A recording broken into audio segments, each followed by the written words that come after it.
Hi,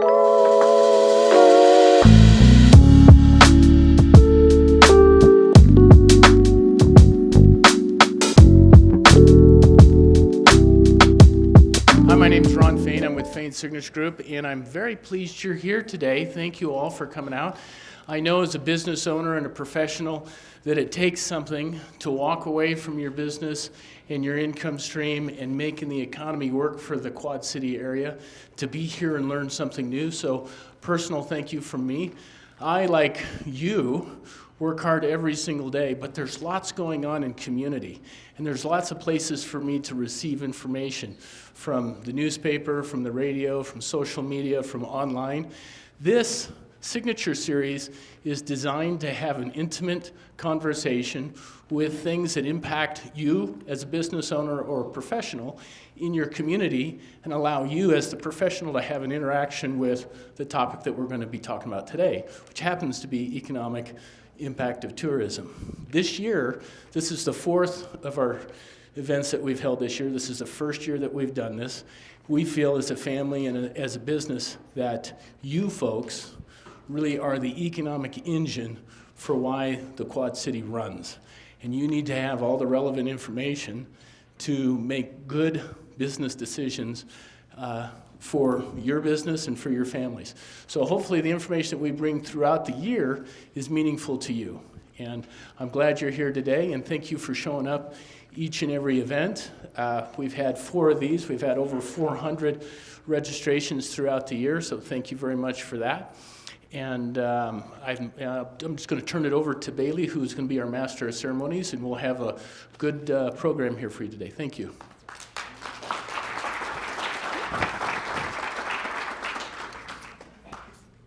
Good afternoon, everybody.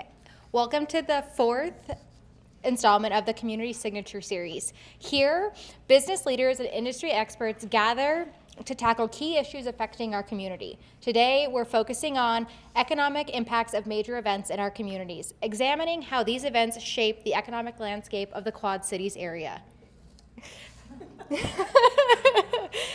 We have a fantastic lineup of speakers who will take us into a deep dive of these events and how they invigorate our local economy, create jobs, enhance our community, and our community's quality of life.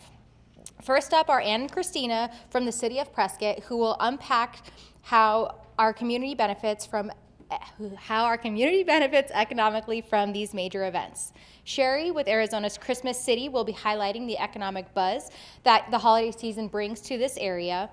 Shane will be representing Findlay Toyota Center. He will explore the center's economic footprint in our region. Greg Mangarelli is here to discuss the significant economic contributions of the Prescott Frontier Days Rodeo Show. Candace Devine is here with the Pure Imagination Festival. She'll be sharing how the magic of imagination contributes to community building and growing our economy. Rebecca will be representing Whiskey Off-Road today, and she will talk about how this biking event is not just a sport, but an economy booster. Each speaker will have 10 minutes to present their insights, followed by a panel discussion with a Q&A. Amora is in the back with some papers. If you decide that you have a question, feel free to go back there, fill out your Q&A, and leave it with her, and we will get to that 10-minute Q&A at the end. While the primary focus of today's talk is economic impact, you'll notice a recurring theme from our previous speakers talking about Prescott, a vibrant and attractive community for all generations. If you're new to this series and want to revisit past talks, all of our events are recorded and available online at communitysignatureseries.com. Because you've joined us today, you'll have exclusive access to this valuable content. So let's get started and learn more about how these incredible events shape our community. Ann and Christina?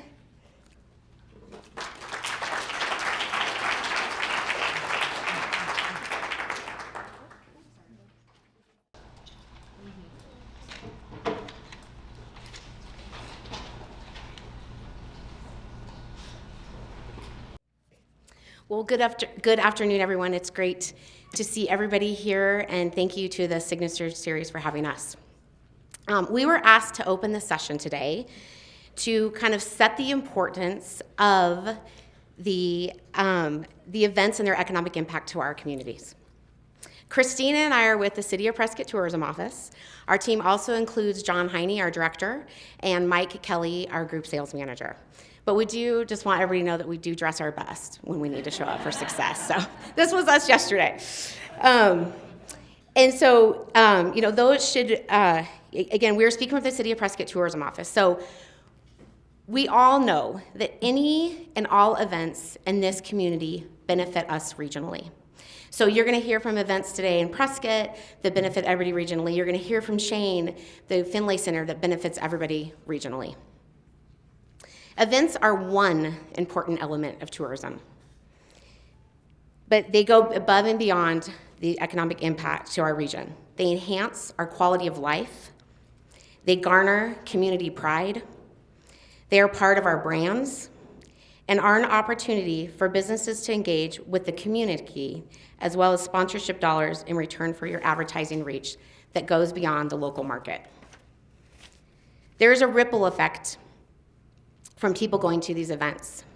They may pay an event admission, they may stay in our lodging properties, they eat at our restaurants, and hopefully they're shopping, and whether it's a local boutique or even purchasing fuel. Events get locals and visitors out in our communities, not just to enjoy the events, but to patronize our establishments. And there's another really important thing that I want to touch on about the events in our community. We all know that the majority of the events in our community are hosted, coordinated, managed, and planned by nonprofit associations, organizations, associations, in some cases, private event planners. But typically, and in most cases, most of the events in our town are not coordinated or managed by the municipalities. They are put on by the nonprofit associations in our community. And these events, the ones on the stage, as well as many that I actually see in the audience today, they have become a fabric of our communities. They have established these traditions in our communities. And so it is important for all of us to recognize that beyond the fact that they may be fundraising or that they may have a purpose at their event, what they're doing for our community besides the economic impact is continuing to create that tradition. We're so fortunate in our community to have the Chamber of Commerce and the Prescott Downtown Partnership continue 67 years of the courthouse lighting. The Prescott Valley Chamber of Commerce is going on their 24th year of the Valley of Lights. And we continue to have citizens engage with Prescott Frontier Days. So none of these events could continue to happen without the community support, without the volunteerism, and without staff continuing these missions. So they need us too. We need them to continue these events that we all love and adore and we know are so important to our community, but they need us too to continue the support. So as we get into some actual specific economic impact reports today from the panelists on the stage, Christine and I just wanted to set the stage to give you an idea of some of the economic impacts from like a series of events, and then we're briefly going to touch on the dollars that come from those events, which are a part of the tourism dollars in our community. So she's just going to open it up to give you some perspectives, and then we'll go into the panelists who will talk about their significant numbers.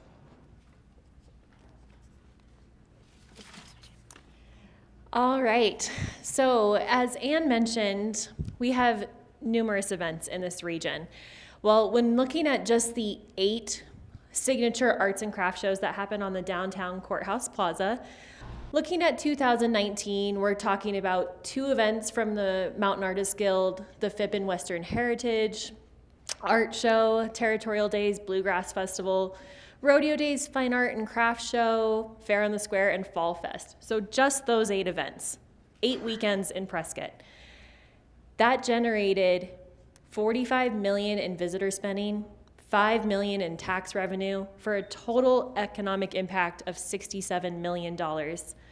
Oh, by the way, that was just 2019. So when I started my position, I was like, how do we see tourism dollars? Where are they at work in our community? So starting on the right side, I'm not sure if you could read it. Tourism dollars directly benefit the world's oldest rodeo, the courthouse lighting, our 4 museums, our 2 centers, 29 plus local nonprofits, numerous recreation services capital projects, open space management, the parking structure, our newest addition of Lower Goldwater Lake, and of course the Granite Creek Corridor. And most of those investments are year after year. Furthermore, travelers to Prescott. Let's talk about that. What is a traveler? So anyone who lives outside of Prescott city limits counts as a traveler. That's our neighbors in Prescott Valley, Dewey, Camp Verde, Sedona. A lot of people are coming over to go to Costco or Trader Joe's. That's fine, they count as a traveler. More people are coming to our events and activities and doing some shopping as a regional destination as well. So just last year, 2022, travelers to Prescott spent an average of $205 million on lodging, food, beverage, retail, entertainment, and local transportation. This $205 million created a total economic impact of $300 million statewide. This supports 3,200 local jobs. Tourism dollars generate $101 million in labor income or payroll at hotels, restaurants, retailers, or other service-based businesses in Prescott. These travelers generated $17 million in state local tax revenues in 2022, including $6 million in city sales tax and bed tax, with an additional $11 million in county and state sales taxes. So tourism is extremely beneficial, not only to the city of Prescott, but to our regional partners as well. It trickles to the county, it trickles to the state, and our events are a crucial component of that. Without them, tourism and everything we know Prescott to be would be drastically different. So with that, we'll get into the specifics, and we'll be there to answer any questions at the end. Our website is experienceprescott.com. You can follow us on social media, Experience Prescott, and if you want to email either Ann or I, hello@experienceprescott. Thank you, guys.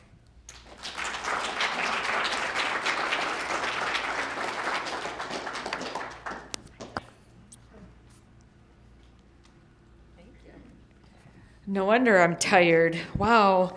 A lot of those, we do, I'm Sherry Heine, I'm with the Prescott Chamber of Commerce, and we do over 100 events a year, and many of them are the signature events that were identified by the tourism team. So it is a busy time for us. How many of you have ever seen the courthouse lighting at all? Just wondering by show of hands. So it was such an honor when I learned that we were responsible for that, and there's so many other events going on around that time. And I can remember when I first started, I moved here from Michigan, and I was so excited that we have these traditions. And I learned that like everybody was doing their own thing. And everybody was like, for instance, the chamber was fundraising for the courthouse lighting.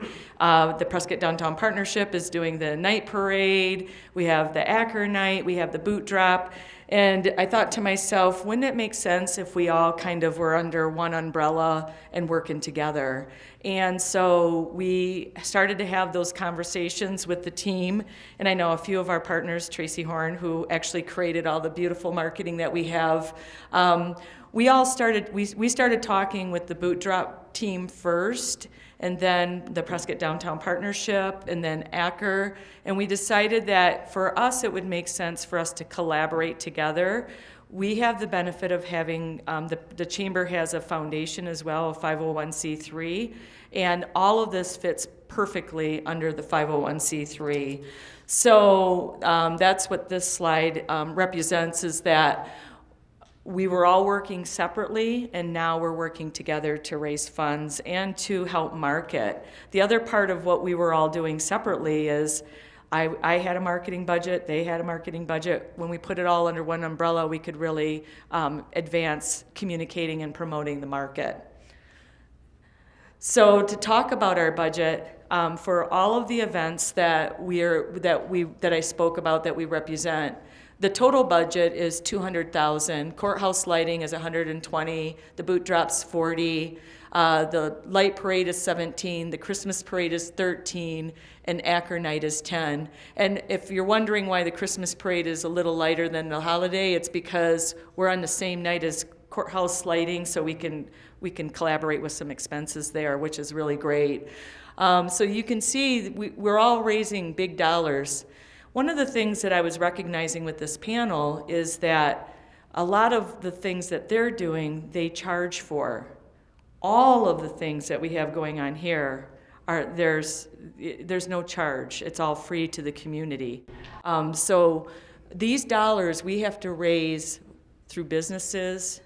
We do get sponsorship from the city as well. And so that's something that is easier to do when you collaborate. So if you're working with other groups and you see that there could be some partnerships, I highly recommend it, because one of the things that you can really do is when you're collaborating together, you can really use those dollars more wisely. And that's what this group's been working on. So our economic impact for the 6-week campaign that we have is $35 million of visitor spending, $3 million in taxes, and creating over 563 jobs. And these are older numbers, so we know that they're a little bit higher. But you can see just from the courthouse lighting and all of that, and the whole everything that we have going on, we're bringing a lot of folks in during this time. So the total economic impact is just almost 52 million. So that represents, if you see here, we've got labor income of 17 million, city tax of 1.1, county 226, and state tax is 1.7 million. So there's quite a bit of an impact here that we're offering to the area. And that kind of gives you the numbers, but part of some of the questions that we were asked to share is, what is the impact with these events? For me, I see that we have to hold our history. The courthouse lighting is 69 years old. And that was started in 1954 by a group of volunteers. And I saw Kathy Shishka here. She gave me a lot of that information when I first started.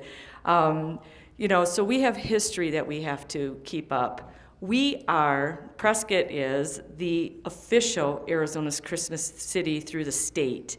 So we have to honor that umbrella as well. And so that's why, work with all of us working together, we can really make that huge economic impact.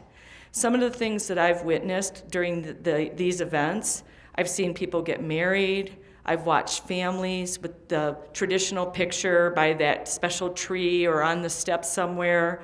And I've seen engagement, people proposing, all kinds of beautiful things happen when you bring these events together. So I think that that's something that's very special about Arizona's Christmas City. And for any of you that have been supporting these activities, we really appreciate it.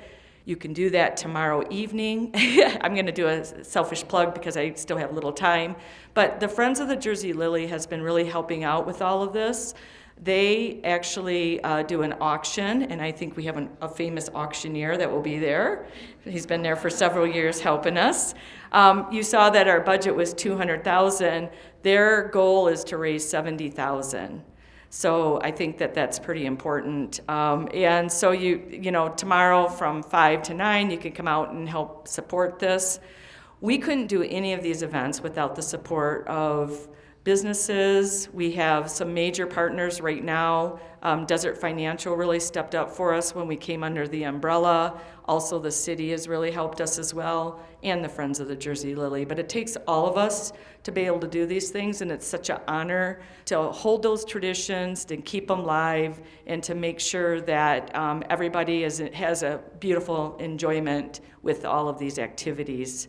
And sometimes we'll surprise you, like last night. Did anybody see the lights on last night? We thought they're there. We might as well turn them on for Halloween. And so we made them purple. And so, there's things like that we're trying to do to try to build from what we've got going on right now. So I think that's all I have to present. I think I answered all the questions, and happy to take any questions when it's time.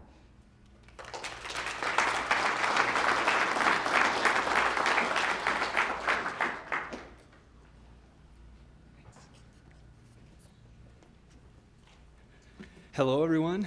Thanks for coming. My name is Shane Cadwell. I'm the general manager at the Finlay Toyota Center. So, do I need to flip this? Oh, right there. Okay, sorry. Picture there.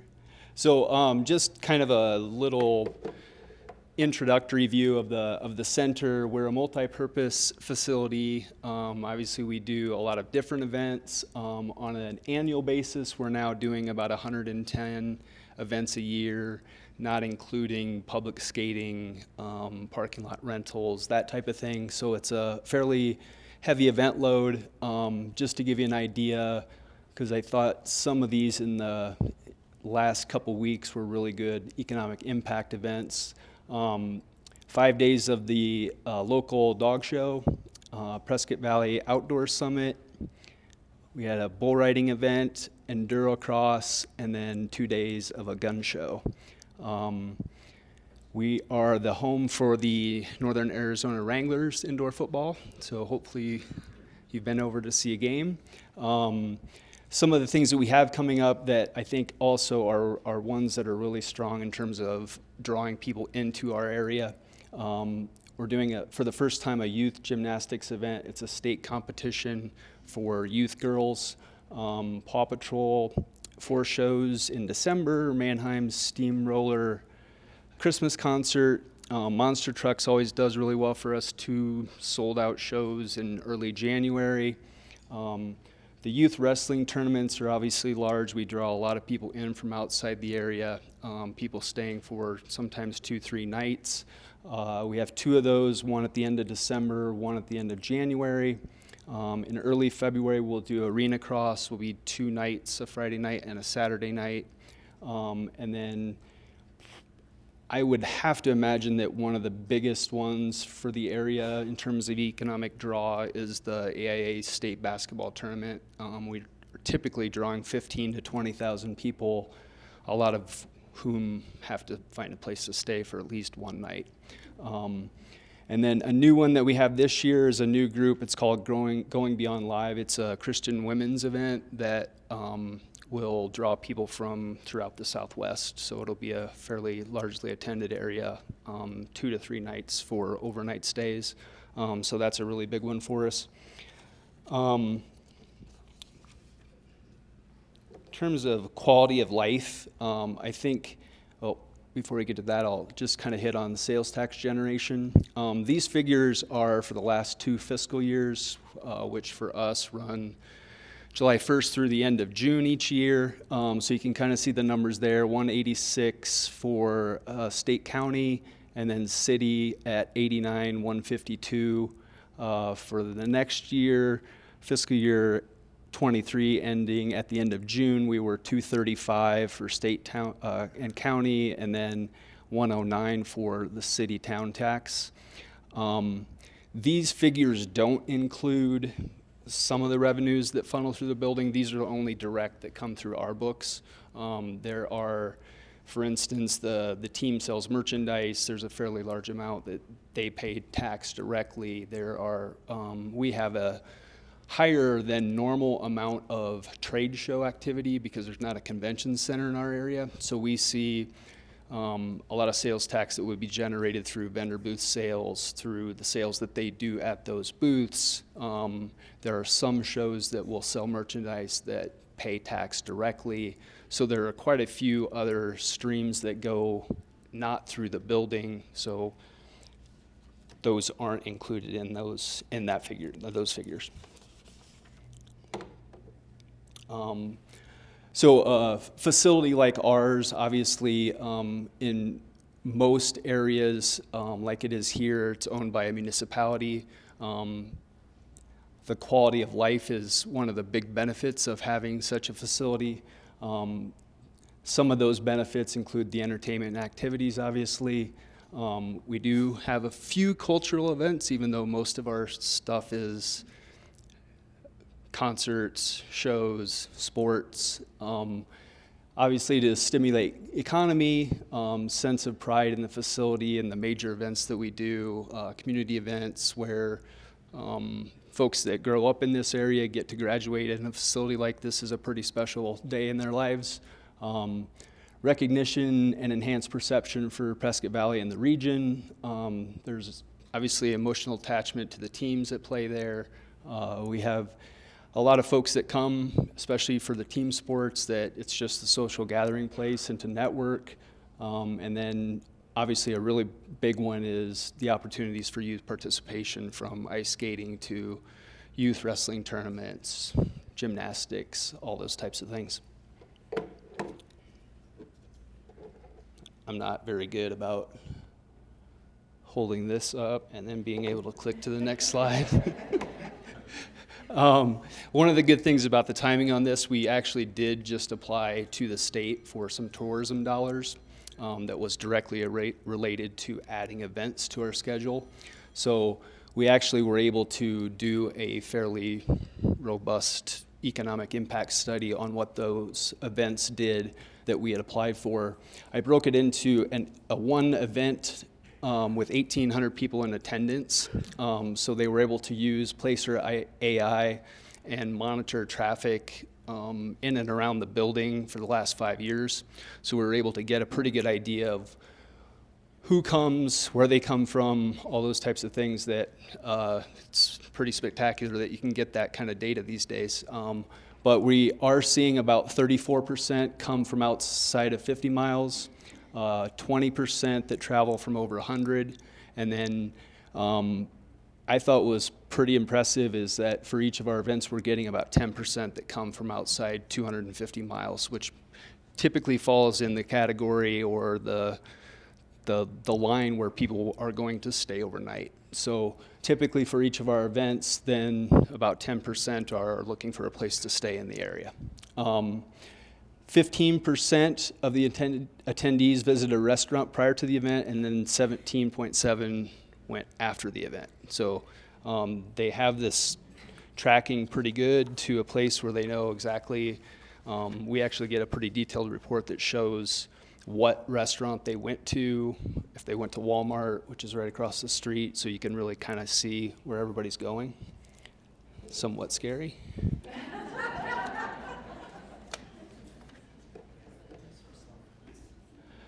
And then some of the breakdown of what that actually pulled based on that attendance, 180 motel stays, 589 people visiting a local restaurant during that event, direct, indirect, and induced revenues for the event. You can kind of see 23,000 for hotels, 27 for food services, 37 for local retail businesses that are in the area, 7390 in tax revenues for the event. That equates to 1.87 full-time jobs for the local workforce, and then about 160 grand of overall Arizona economic output, and that's 131 and a half Arizona jobs supported.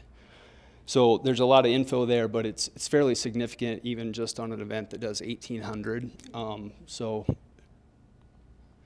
And then just to kind of wrap up, for this calendar year, not our fiscal, but our calendar, so starting January 1st through the end of the year, just went through what events we're doing and the size of those events to see how that all plays out. So we're doing 44 events with attendance between 1,500 and 3,000, and then another 24 that will be over 3,000 in attendance. So I wasn't probably qualified to draw the ultimate conclusion from the 1,800 in attendance event to all of those, but I think you can see it's fairly significant in the overall impact.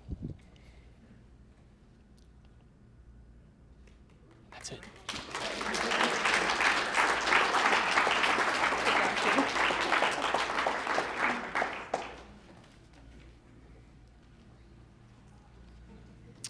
All right, I guess I'm batting cleanup. No D-backs fans here, yeah? 5 o'clock, so I didn't want to be standing here speaking at 5 o'clock. I'd be afraid everyone's kind of not paying attention. Anyway, my name is Greg Mingarelli. I'm the Business Development Manager at Prescott Frontier Days, and I'm in charge of vision and fundraising, also the director of the 1888 Buckle Club. Our general manager is Jim Dewey Brown. He's in charge of the whole operation, so I come alongside him and help with those opportunities with vision and fundraising. So I want to give you a quick picture of the rodeo and some of the impacts that we see here in the region. I'm going to do a deep dive in 10 minutes, so I want to stay up here long enough just to have you put the red sign up just to see. Yeah. Let's jump in here and take a look. Initially, I just wanted to give you a quick overview of the rodeo. I'm sure many of you have been to the rodeo, but our 136th year this year, we sold out. We had over 32,000 attend spectators. That number is going to be a little different than what I show you later about the total number of people at the rodeo grounds, but we had 32,000 paying spectators. That's the second year we've sold out all 8 performances, so we're very proud of that. People love coming to the rodeo. We have about 800 contestants, cowboys and cowgirls, that come and compete during those 8 performances. We hand out about $350,000 in prize money, so if you want to ride a bronc, it pays pretty decent. My most favorite thing I like to talk about is mutton busting. It was our second year. If you got there early, you got to see mutton busting. I think my grandson was on the sheep for maybe 1.7 seconds. We have lots of great sponsors, over 140 different sponsors here locally, regionally, statewide, and even some national sponsors. So we could not do what we do without that help. You know, Sherry, you understand raising money. These sponsors have been very loyal, very good to us. I have to also mention it takes about 500 volunteers to put on the rodeo. Some of you sitting here have probably volunteered at the rodeo, so thank you. And we want to thank the city of Prescott as well. You guys have been a big support, so thank you guys, and any city reps here. I think I see Councilman Shiska hiding back there. Let's talk a little bit about demographics. This kind of surprised me a little bit when I first got to the rodeo. 85% Arizona, not real surprising. A lot of Phoenicians that come up, and of course our region attends. But Southern California, this is something I learned when I was working with Annie and Christina. Southern California loves Prescott, so you can see in 2022, 7%. This past rodeo, 4% from California. I think it's probably Southern California primarily. There's 2 things that really stick out to me here, though, with demographics. 40 to 48 different states represented that come to the rodeo and or parade. It's pretty incredible. So probably over the course of 4 or 5 years, every state is represented at the rodeo. So we saw a number of states, but then the other interesting thing is last year we had 9 countries represented at the rodeo, and this past summer, 13 different countries. So you can see France, Israel, South Africa, Switzerland, and so on there. Pretty incredible. World's oldest rodeo with a worldwide appeal, and we're very proud of that. We also take a lot of responsibility and understand that it's a big responsibility to make sure we have this rodeo, that it really is excellent, that fans have a great time, because we're representing all of us, and selling Prescott is very important. Some quick numbers. This is a geo fence. I think this kind of fence is a little different than what we use to keep our stock at the rodeo, but don't know exactly how it works. But Big Brother watching over us over those 8 performances over that 1 week. Pretty similar numbers year over year from 2022 to 2023. But on the grounds, we had about 46,000 people over those 8 performances. So that's a little more than the fans that I told you about earlier, because volunteers, contestants, family members, just all those extra folks, about 46,000 people. Dwell time, 214 minutes. So we envision people there for 3 to 4 hours. So we know we're entertaining folks before the rodeo, possibly after the rodeo, and much of what we want to do in the future with our vision and master plan is to create those kind of experiences to keep people there even longer and spending money. Household income about 105,000. 10,000 folks coming outside of 90 plus miles. So this is good for us. We love those dollars coming into our region from outside. And that dwell time for those folks is 265 minutes. So this is for the parade. Prescott Frontier Days puts on the parade. It's free, by the way, Sherry, the parade. We don't charge for that.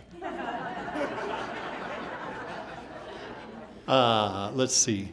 So these numbers, pretty similar. It actually went down a little bit for 2023, which surprised me. I was talking to Christina about this, possibly a COVID effect where folks were staying more local in 2022 still, and then 2023 had more options. But you can see 2023, we had about 59,000 people that were in the entertainment district for the parade. About 171 minutes they were here, so pretty good amount of time. The parade's usually 2.5 hours, right? $100,000 household income, about 11,000 people from outside 90 plus miles coming, and then that dwell time was 226 minutes. So here we have economic impact for 2021, so it's a little bit dated. We had Jim Rounds Consulting, who does a lot of economic impact studies across the state, very well respected. In 2021, for the year, we had 81,500 people at the rodeo grounds throughout the year. It's honestly not a lot for the whole year when you think about those 40-some thousand people there, for the one event. That's 1 week long. So we're trying to improve that and get even more people on the rodeo grounds so they can spend more money and support our small businesses. What you see though for 2021 is about $13 million in labor income that was created as a result of those people being at the rodeo grounds.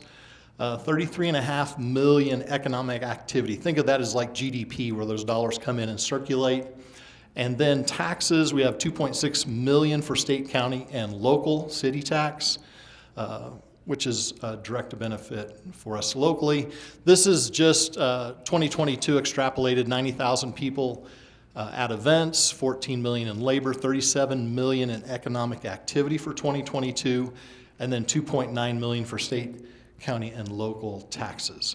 We're working on a $40 million improvement plan at the rodeo grounds. We're working with the city right now. We're starting a rezone process, and we're hopeful to get that done in the next year.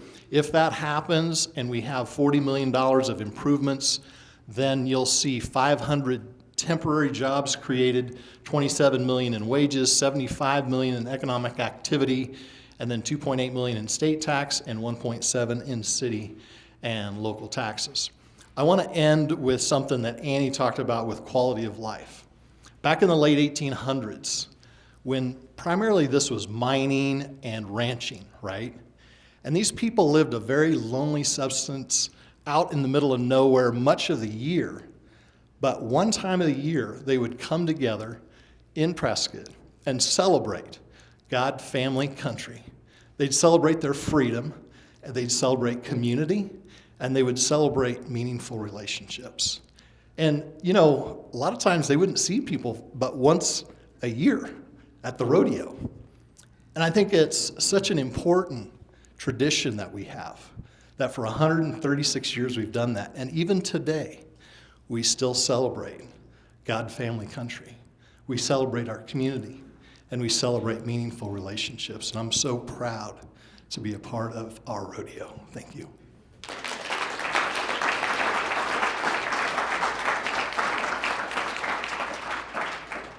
Thank you. All right. Flip this over. Here we go. Hi, everybody. My name is Candace Devine. I am definitely the newbie on the block with this incredible panel. I am the CEO, founder, president, creator of Further West, which is a production company here in town. We put on the Pure Imagination Festival. We are about to go into our third year. One thing I realized listening to you all talk, we have something in common. Sherry, I have sung for Christmas City. I have sung at the Findlay Toyota Center. If you need a national anthem singer, Greg, let me know. I am happy to sing at the rodeo. So I'm a big fan of all of these events you've heard about. I am a big supporter, and it really does do a wonder to bring our community together. Let me tell you a little bit about the festival. Economic impact. Well, I am new. So I'm going into my third year, but we don't have as much, nearly as much data as the other events do. I'm going to get into more numbers as we go, but I haven't gotten from the city yet all the same relative numbers that they have. I'm hoping after year 3, year 4, I'll be able to come back and share all those exciting numbers with you. Enhancing quality of life. Inevitably, music is, and wonderfully, music is the universal language. And where there is live music, there's a place for people to gather and remember what they have in common. So I'm very proud of the fact that our festival is great at bringing people together through music, fostering an environment of kindness within our community. I'm very, very, very excited to share with you that every time I've sat down with the city after our event, it's one of the biggest compliments when I hear we've had no complaints. We've had no issues. We've had no violence. We've had nothing that we need to be concerned about. And we have lots and lots of people at Watson Lake. Cultural enrichment of sight, sound, and natural landscape. One thing that our festival provides, obviously, are musical acts, visually, sound-wise, but we're setting ourselves in one of the most beautiful landscapes in the country, in my personal opinion. I've been all over this place. We keep getting told that Watson Lake rivals the Red Rocks, and when people arrive into our community and go out into our indigenous lands of beauty and wonder, they're inspired and they're reconnected, which we're very proud of. Bringing gaps between generational interests. Along with being the universal language, music also lasts the test of time, which is wonderful. So on our field, we are excited to see people ranging from little tiny ones all the way into their 80s and older. People really do connect and find something to see in each other when they like an artist that they share. With the internet being the way it is now, you have younger and younger people finding older and older music.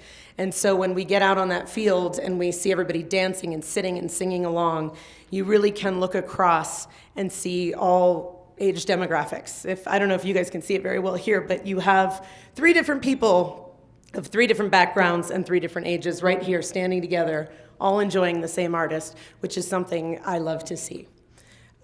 Creating long-lasting memories of a shared experience. I think everything I've said probably touches upon that. But one thing that I always look forward to after the festival are the emails I receive from people that say, I can't believe I got to share something like this with my grandmother, or with my son or daughter, or with my best friend or my brother, or my long-lost love, or my high school romance, or whatever it may be. And we're very, very happy to be able to create those experiences for people to remember for years to come. Job creation. I hire a lot of people for this event, so we'll go through it. We utilize the PUSD buses. We utilize the PUSD bus drivers. We hire off-duty Prescott police officers. We've hired the AZ Rangers, obviously local musicians that we incorporate into the festival. We hire ticketing and sales personnel, trash pickup, park maintenance, fencing, local performance artists. That includes aerial artists, stilt walkers, clowns, people blowing bubbles for your children and for you, all kinds of performance art. That's wonderful. Bartenders, local artisan vendors, because we put up a whole night market within the festival, so there's shopping and encouraging more people to spend their money with our locals. Food trucks, wellness facilitators. We offer a yoga area, a cold plunge area, a breathing sound bath area. We want you to have a good time. So we're giving you every possible angle to relax and enjoy the experience. We partner with the local kayaking companies that work out of Watson Lake. We bring in all the porta-johns, medical ambulance. We have setup crews, cleanup crews. We have parking crews, camping crews. We have sound and lighting teams. And we also hire our indigenous members of the community. We were honored to have the Hopi tribe come this year and start the whole festival with a blessing over the land and our community members. We hire way too many golf carts that we end up using and running out of gas on. Catering companies, infrastructure rentals or party rentals, extra tents, chairs, anything that, tables, things like that. And we also have local creative design builders. So if you've been to the festival, we also put up a lot of interactive builds and things that you can participate, paint yourself, color on, leave messages on telephones. We have people that create all of this interactive activation. Our tourism impact. So although Prescott and Arizona State is our primary demographic, it's who we appeal to most, obviously for our location, we have found that people come from far and wide to experience the Pure Imagination Festival already, even with only 2 years. We have seen people come from Sedona, Flagstaff, Phoenix, Tucson, Chandler, Nevada, California, New Mexico, Colorado, New York, and Oregon. I know we've had some international participation as well, but this is certifiable based on ticket sales that I can tell you people have come in from other states. Community asset. So much like all these other events, we partner with a lot of businesses. So if any of you want to sponsor a really awesome music festival, my name is Candace Devine. You can call me anytime. We love working with our local businesses. We do a lot of things in a lot of different ways. We look for sponsorship. We do in-kind trade. We certainly want to benefit you because we know you're benefiting us. One thing I would like to share with you about that is which I don't have in the slides, some of our statistics. One thing we do incredibly well that I'm very proud of is we have and I can thank Christy, she's right here, she's my marketing director. We have quite an online presence. So through our social media channels and our website and our PR, we have been picked up in over 66 outlets of national print. That's including USA Today, Variety, a multitude of music magazines, AZ Central, and others, even our own Fane Signature Group and Talking Glass Media. We have, with our publication worldwide audience, we have reached about 145 million people. In our social average, we have come into an average about 768,000 views on all of our social channels. And we run typically around a 90,000 person engagement in our social channels. So we are very excited for our partners to know that we are pumping your brands out there. People are seeing them, they are engaging with them. And with that, we know that people have been going to Walmart, as you guys know, In-N-Out, Frontier Village, Costco, but also visiting our downtown square and our local boutiques as well.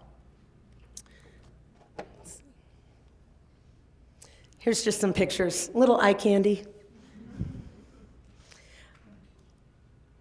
This is, yes, you can contact me. I already plugged it.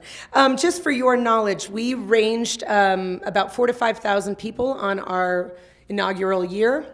Last year, which is really this year, we had the 5,000 to 6,000 range of our population show up and enjoy the festival. We are anticipating growth from there and looking forward to hopefully the 6,000, 7,000, 8,000 range for 2024.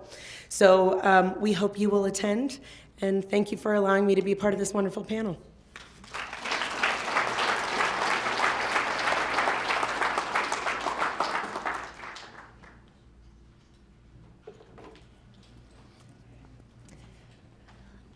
Hello, my name is Rebecca Horneman, and I am in no way representing the Whiskey Off-Road, but I just wanted to talk about it a little bit. Todd Sadow is the owner and CEO of Epic Rides, who puts on the Whiskey Off-Road, which is an international mountain bike qualifying race that happens in Prescott for the last 20 years. We're surrounded by beautiful national forest, and this is an event that brings an international audience into not only our community, but into our surrounding forest and trails. It's an important event that brings millions of dollars to our economy and surrounding areas, but I'll encourage you to just go to the City of Prescott website. Todd just did his economic impact report study in October 10th, thank you. So it's open and available to the public, and all of the numbers that were shared today from the other events he will share in that report. And so that's what I wanted to show. I also want to say really quickly that This is a event where people of a younger demographic come, which is important to Prescott. It really is important that the participants of this race come from all over the world. They are a younger demographic, and they pay to be in this race. There's a purse. It's one of the largest in any of these mountain bike races, and they pay to be in the race, which brings a certain element of professionalism to it. Prescott there's lots of free events, and there's also lots of events where professionals are coming to town. It's okay to pay a ticket price for. So I'll just say that.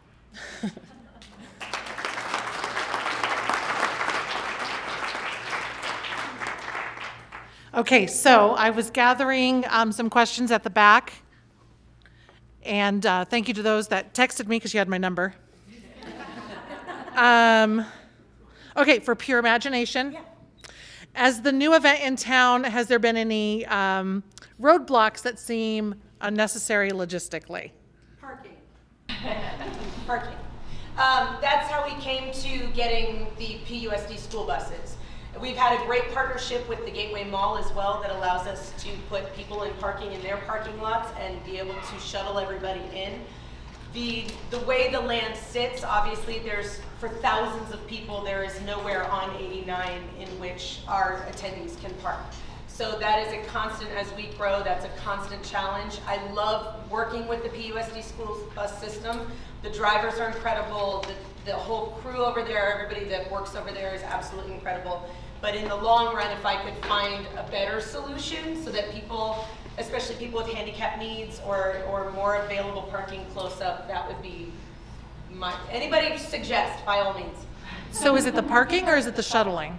The shuttling's easy. Everybody's wonderful about the shuttling. I recommend it if anybody's having an event. It's a great way to support the PUSD bus drivers, extra income for them. It's utilizing buses that have no trouble running, so it's really functional. And funny enough, people love it. There's something really cool about getting on an old-fashioned school bus and just heading on down the road, you know? So it really does make people get to know their neighbor and make some friends on the way in. I would recommend it highly. It's worked really well for us, but I do wish we had a spot that people could just drive up and show up. For Christmas City, do we get any grants or funds from the state for being Arizona's Christmas City? Do you want the microphone? I think the answer is no.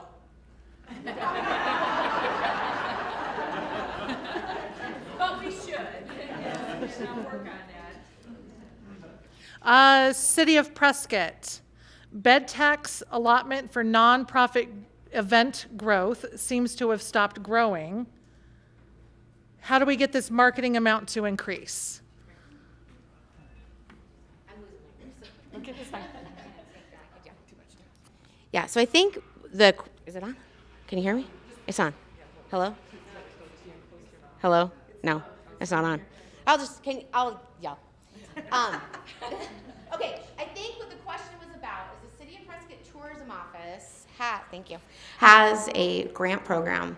They're called the TAC and PAC grant programs. TAC meaning Tourism Advisory Committee, which some of our board members are here today, and the other being the PAC, Prescott Area Arts and Humanities Council, also some of the members here today. Those two funds basically make up $75,000 in the tourism bed tax budget, and it's a grant opportunity for events. Many of them in the room today, who I see and talked about earlier, can apply to get marketing dollars to market their event. So it's, bed tax dollars, we want to keep heads in beds, and so it's basically allowing the event to apply for the money to get more people to come to the event to stay. So what they're saying is $75,000 has been the amount in that grant fund for the last, I think it's since I've been there, so 6 years.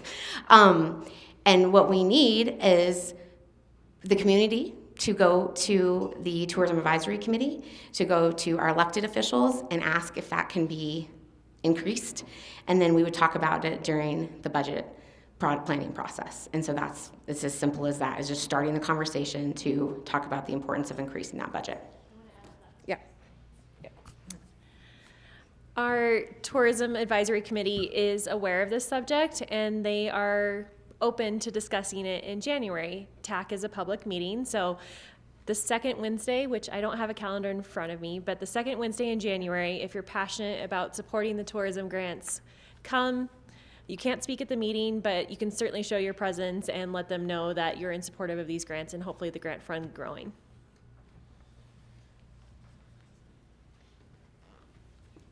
This is for the city of Prescott too. Are we going to have fireworks on the 4th of July?